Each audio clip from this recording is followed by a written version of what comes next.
بڑی شاندار ایک آیت آ رہی ہے اسپیسیفکلی نبی علیہ السلام اور ان کے جانثار ساتھیوں اور اہل ایمان کے لیے، تاکہ انہیں یہ یقین آ جائے کہ وہ جو کچھ اللہ کے لیے کر رہے ہیں نا، اللہ تعالیٰ ہر لمحے میں انہیں دیکھ رہا ہے۔ جب آپ کی یہ کیفیت ہو کہ جس کے لیے آپ مشقت اٹھا رہے ہیں وہ آپ کو اس وقت لائیو دیکھ رہا ہے، تو وہ تکلیف جھیلنا آپ کے لیے آسان ہو جاتی ہے۔ تو یہ اللہ تعالیٰ نے کانسیپٹ دیا ہے۔ آپ دنیا میں بھی جس دوست کے لیے قربانی کر رہے ہیں نا، اور عین اس تکلیف میں وہ دوست آپ کو دیکھ رہا ہو کہ اس کو میری وجہ سے یہ تکلیف اٹھانی پڑ رہی ہے، تو آپ کو وہ تکلیف اٹھانا آسان ہو جاتا ہے کہ جس کے لیے کر رہا تھا اسے تو پتا چل گیا آج میں نے اپنی دوستی منوا لی اس سے۔ اور دنیا میں ساری دوستیاں اسی بنیاد پہ چل رہی ہیں۔ خاوند پوری زندگی اپنی بیوی کو یہ بتانے کی کوشش کرتا رہتا ہے میں تیرے ساتھ مخلص ہوں، بیوی اپنے خاوند کو بتانے کی کوشش کرتی رہتی ہے۔ اور کبھی زندگی میں کبھی کبھار اس طرح کے لمحات بھی آتے ہیں کہ وہ این ایونٹ یہ ڈیسائیڈ کر دیتا ہے کہ آج جو ہے نا میرے خاوند نے میرے لیے سٹینڈ لیا ہے، یا آج میری بیوی نے میرے لیے سٹینڈ لیا ہے۔ وہ ایک لمحہ آپ کی پوری زندگی کے اوپر بھاری ہوتا ہے، کیونکہ آپ منوانے میں کامیاب ہو جاتے ہیں اور وہ تکلیف گزارنا بھی آپ پہ آسان ہو جاتا ہے اگر آپ تکلیف میں بھی ہو۔ تو جس اللہ کے لیے ہم یہ زندگی تکلیف میں کاٹتے ہیں، اگر آپ کو یہ یقین ہو کہ عین اس لمحے میں اللہ آپ کو دیکھ رہا ہے تو تکلیف جھیلنا آسان ہے۔ لوگ کہتے ہیں حسین ابن علی نے اتنی بڑی قربانی کربلا میں کیسے دی؟ بھائی حسین ابن علی ریئل ٹائم یہ چیز فیل کر رہے تھے کہ اس وقت میں اپنے رب کی خاطر، اس کے محبوب کے دین کی خاطر یہاں آیا ہوں۔ ان کے لیے وہ تکلیف جھیلنا آسان ہوگی، اور یہی اس طرف اشارہ ہے۔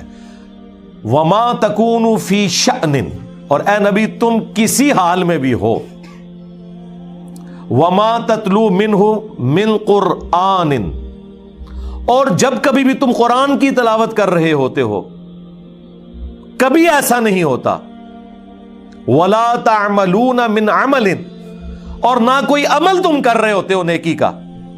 یہ تین چیزیں گنوائیں کہ کوئی بھی کام کر رہے ہو، قرآن کی تلاوت کر رہے ہو، یا کوئی بھی عمل کر رہے ہو، الا مگر یہ کہ اس حال میں ہوتا ہے کُنَّا عَلَيْكُمْ شُهُودًا، ہم اس وقت دیکھ رہے ہوتے ہیں تمہیں کہ نبی تم اس وقت، بلکہ اللہ نے تو قرآن میں یہاں تک کہا کہ اے نبی جب آپ غزوہ بدر اور احد میں صحابہ کی صفیں سیدھی کروا رہے تھے قتال کے لیے تو ہم آپ کو دیکھ رہے تھے اس وقت۔ ہاں، حضرت نوح علیہ السلام کے بارے میں قرآن میں آیا کہ اے نوح ہماری آنکھوں کے سامنے اور ہماری انسٹرکشنز کے مطابق وہ کشتی بنا۔ وہ اتنی بڑی کشتی بنانا ان کے لیے آسان ہو گئی، کیونکہ ہر لمحے پہ جب اللہ آپ کو بتا رہا ہو کہ اہلا پھٹا ایتھے لانا ہے، ایتھے کیل ٹھوکنا ہے، آپ ذرا اس کی لذت کو فیل کریں۔ اور قرآن میں آیا کہ ہماری آنکھوں کے سامنے اور ہماری وحی کے ذریعے وہ کشتی تیار کر۔ تو اسی لیے تو پھر وہ اتنے عرصے میں کشتی تیار ہوئی تھی، اتنا عرصہ وہ مزہ انجوائے کیا حضرت نوح علیہ السلام نے۔ جس طرح کہ موسیٰ علیہ السلام سے جب اللہ نے گفتگو کی، سوال تو صرف اتنا پوچھا تھا کہ تیرے ہاتھ میں کیا ہے، اس کا جواب تو یہ تھا عصا ہے، لیکن انہوں نے اس پہ اکتفا نہیں کیا، کہا یہ میرے ہاتھ میں عصا ہے، اس کے ذریعے میں اپنی بھیڑ بکریوں کے لیے پتے بھی جھاڑتا ہوں۔ کس کو بتا رہے تھے؟ اللہ کو۔ اللہ کو تو پتہ ہے۔ یہ بات کرنے کی لذت لینا ہوتا ہے۔ تو اللہ تعالیٰ فرما رہا ہے کہ جب کبھی بھی تم کسی حالت میں ہوتے ہو، قرآن کی تلاوت کر رہے ہو یا کوئی بھی نیکی کا عمل، اس حال میں کہ اللہ اس وقت تمہیں دیکھ رہا ہوتا ہے۔ اذ تفیضون فیہ، جب تم اس کام میں مشغول ہوتے ہو۔ اس کانٹیکسٹ میں وہ بخاری مسلم حدیث ہے کہ اللہ تعالیٰ سب سے زیادہ متوجہ ہو کر وقت کے پیغمبر کو سنتا ہے جب وہ قرآن کی تلاوت کر رہا ہوتا ہے۔ تو نبی اسلام اس لیے بڑے شوق سے قرآن کرتے تھے، اس کی تلاوت کیا کرتے تھے، اس لیے تو اتنا لمبا قیام بھی ہوتا تھا، نمازوں کا بھی اور نوافل کا بھی۔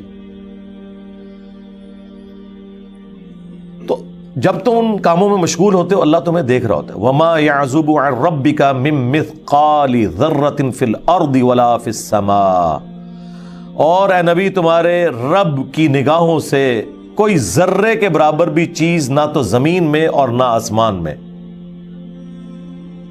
ولا اصغر من ذلك ولا اکبر، اور نہ ذرے سے کوئی چیز کم نہ زیادہ، الا فی کتاب مبین، وہ اللہ تعالیٰ کے علم میں ہے اس حال میں کہ اللہ نے اسے پہلے ہی لوح محفوظ کے اوپر لکھ رکھا ہے، یعنی زمین و آسمان میں کوئی ذرے کے برابر چیز ہے یا اس سے کم یا اس سے زیادہ، وہ اللہ تعالیٰ کے علم میں ہے، اور ایسے علم میں ہے کہ وہ پہلے ہی لوح محفوظ میں لکھی ہے۔ تو اللہ تبارک و تعالیٰ اپنے ہر بندے کے ہر عمل سے واقف ہے، اس کی وجہ سے ایک تو گناہوں سے بچنا بھی آسان ہو جاتا ہے، دوسرا نیکیوں پہ استقامت بھی مل جاتی ہے، انسان کو صبر کرنا آسان ہو جاتا ہے۔ تکلیف تو بہرحال اس نے آپ کو دینی ہے، چاہے وہ فجر کے وقت بستر چھوڑنے کی تکلیف ہو، سردیوں میں غسل جنابت کی تکلیف ہو، گرمیوں میں روزہ رکھنے کی تکلیف ہو، اور پوری زندگی رزق کی تلاش میں مشقت اٹھانے کی تکلیف ہو۔ یہ سب سے بڑی تکلیف ہے جو پیٹ لگا ہوا ہے ساتھ۔ آپ ایک لمحے کے لیے امیجن کریں اگر یہ پیٹ ساتھ نہ ہو تو ہمارے 99% مسئلے حل ہو جائیں۔ ساری چیزیں اسی کے گرد گھومتی ہیں نا، میاں بیوی کی لڑائیاں بھی اکانومی کی وجہ سے ہو رہی ہوتی ہیں۔ ہاں، جو بچے بد اخلاق ہوتے ہیں لیکن ماں باپ کو خوب پیسہ دیتے ہیں، ان کے لیے دعائیں نکلتی ہیں ماں باپ کے دل سے، اور جو دیتے کچھ نہیں صرف خوش اخلاق ہوتے ہیں، ان کو وہ منہ میں بھی ذلیل کرتے ہیں، پیچھے سے بھی ذلیل کرتے ہیں۔ ایک نیچرل چیز ہے، یہ سب کچھ پیسے کے گرد گھوم رہا ہے۔ اگر آپ دولت سے، مال سے ان سارے معاملات کو آزاد کر دینا تو آپ کے سارے مسئلے حل ہو جائیں گے۔ تو یہ سب سے بڑی پرماننٹ تکلیف ہے جو اللہ نے انسان کے ساتھ اٹیچ کی ہے۔ صرف انسانوں کے ساتھ نہیں، جانوروں کے ساتھ بھی اٹیچ ہے۔ صبح نکلتے ہیں جانور اللہ پہ توکل کرتے ہوئے، ان کو نہیں پتا ہوتا کہ ہمارا رزق کہاں لکھا ہوا ہے، زندہ بھی واپس آنا ہے نہیں آنا، اللہ تعالیٰ رزق پورا کرتا ہے ان کا، تکلیف وہ بھی اٹھاتے ہیں۔ پوری زندگی جو پرماننٹ تکلیف انسان اٹھا رہا ہے نا، وہ یہ پیٹ کی تکلیف ہے، جو سب سے بڑی تکلیف اٹیچ ہے، مشقت اٹیچ ہے۔ لیکن ظاہر ہے کہ یہ ایک سینسٹیو چیز ہے، اسی لیے پھر رزق حلال کے اوپر اتنی ایمفسائز کیا گیا اور رزق حرام کی اتنی مذمت کی گئی کہ انسان حیران رہ جاتا ہے کہ نیکیوں پہ اتنا نہیں ابھارا گیا جتنا ان چیزوں کے اوپر زور دیا گیا، حقوق اللہ کے بعد حقوق العباد والے معاملات کے اندر۔ تو یہ سب کچھ اللہ تعالیٰ نے لوح محفوظ میں پہلے ہی لکھ رکھا ہے کہ کس کو کیا تکلیف آنی ہے، اس نے اس کے اگینسٹ کیا پرفارم کرنا ہے، اس نے اللہ کی کیسے تابع فرمان رہنا ہے۔ یہ ساری کی ساری چیزیں اللہ تعالیٰ نے لوح محفوظ میں لکھی ہوئی ہیں پہلے سے۔